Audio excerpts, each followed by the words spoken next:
Hey guys, let's get more news about Lakers, but first, don't forget to subscribe and leave your like.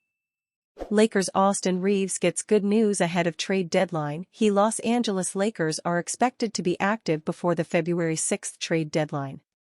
J.J. Redick's team is 10th in the Western Conference, boasting a 14-12 record. However, their hot start has been marred by inconsistent performances.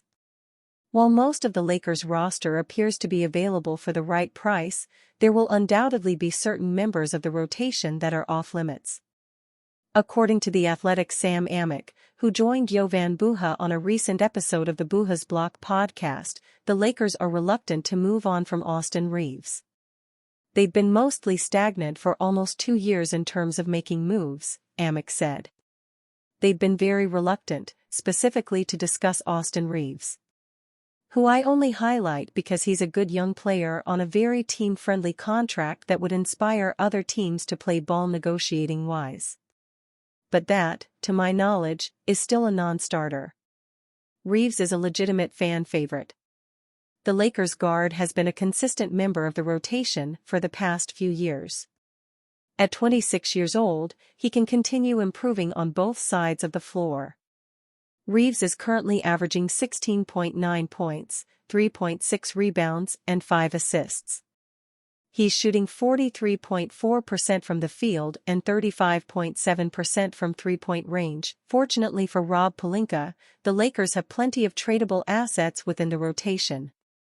As such, the front office can afford to keep Reaves out of potential negotiations.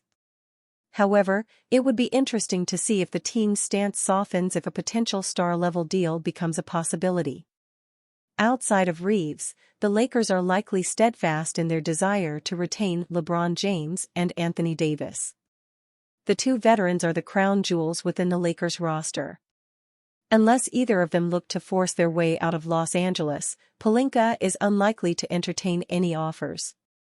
According to Keith Smith of Spotrac, Dalton Knecht could potentially emerge as an outsider for untouchable status in trade talks. He would join LeBron, Davis, and, according to Amick, Reaves. Los Angeles has tradable salaries, Smith wrote. The only really off-limits players will probably be James, Davis, and possibly Knecht, less so for the rookie, but they aren't just tossing him in deals either. D'Angelo Russell, Rui Hachimura, Jared Vanderbilt, any of the minimum players and, yes, the once untouchable Austin Reaves could all be moved. For the Lakers, the reason to make an early move is simple: they need to climb the standings. Knecht has shown more than enough for the Lakers to keep him around beyond the trade deadline. The 17th pick in the 2024 NBA Draft has proven to be a steal, with genuine upside as a starting-level talent in the league. Over his first 26 games in the league, Knecht has averaged 10.6 points, 3.7 rebounds, and 1.1 assists. He's also shooting 46.8% from the field and 37.6% from three-point range. Sooner or later, LeBron is going to call time on his illustrious career. He will turn 40 before the end of the year. When that happens, Davis could look to navigate his way out of Los Angeles, avoiding a potential retooling process with the Lakers. Magic Johnson calls out Jason Tatum's agent over Lakers' 2017 NBA Draft snub. The Lakers drafted Lonzo Ball instead of Jason Tatum. The 2017 NBA Draft featured no shortage of talent. Some of the better players fell in the draft, such as Bam Adebayo and Jarrett Allen. Others have yet to live up to their potential, such as 2017 number 1 overall pick Markelle Fultz. The Los Angeles Lakers had the number 2 overall pick in the draft, and they had a difficult decision to make. Los Angeles ended up deciding to draft Lonzo Ball. The Boston Celtics, meanwhile, had the number 3 overall pick. Boston selected someone who would end up becoming the best overall player from the 2017 NBA draft class. His name? Why did the Lakers pass on drafting Tatum? In their defense, Ball featured potential and his career has been impacted by injury trouble. Tatum, however, is an NBA superstar. Magic Johnson, who was the team's president of basketball operations at the time, recently revealed that Tatum's agent did not want the Duke basketball product to even work out for the Lakers. "We needed a point guard at that time, that's why we took Lonzo Ball," Johnson said, via SiriusXM NBA radio. "We didn't need the locker room to have any problems with another young forward. But I'm happy what's happened for Jason because he's been amazing with the Celtics." Yes, we looked at him. But his agent also didn't want us to work him out because he didn't want him to end up with the Lakers because we were already top-heavy with forwards. And that's why they wouldn't work out for us. See, I was there so I can tell Jason what really happened. His agent didn't want him to work out for us because he knew it wasn't a good situation because we already had too many forwards. Would Lakers have drafted Jason Tatum even if he had worked out for LA? Johnson made it clear that the Lakers already had too many forwards. They were seemingly always going to select Lonzo Ball. Still, a workout may have changed their minds. After all, they could have traded one or two of their other forwards to make room for a star such as Tatum. According to Johnson, though, Tatum's agent had no interest in a potential workout. Sure, it is easy to say that the Celtics have been far more successful ever since the draft. The fact of the matter is that both Los Angeles and Boston have won one championship since 2017, however.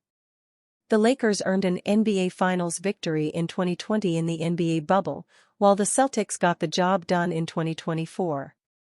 Still, one can only wonder what may have occurred had the Lakers selected Jason Tatum in the 2017 NBA draft.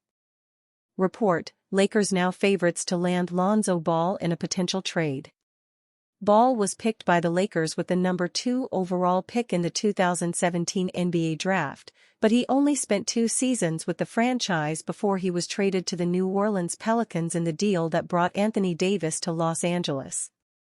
After missing the last 2 seasons, the 2022-23 campaign and the 2023-24 campaign, due to injury, Ball has returned to the Bulls' rotation in the 2024-25 season.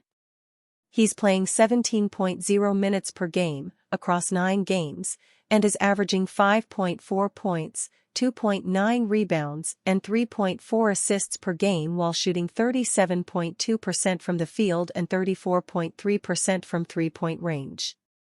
Ball is in the final season of his contract for the Bulls, which was a 4-year deal that he signed prior to the 2021-22 season.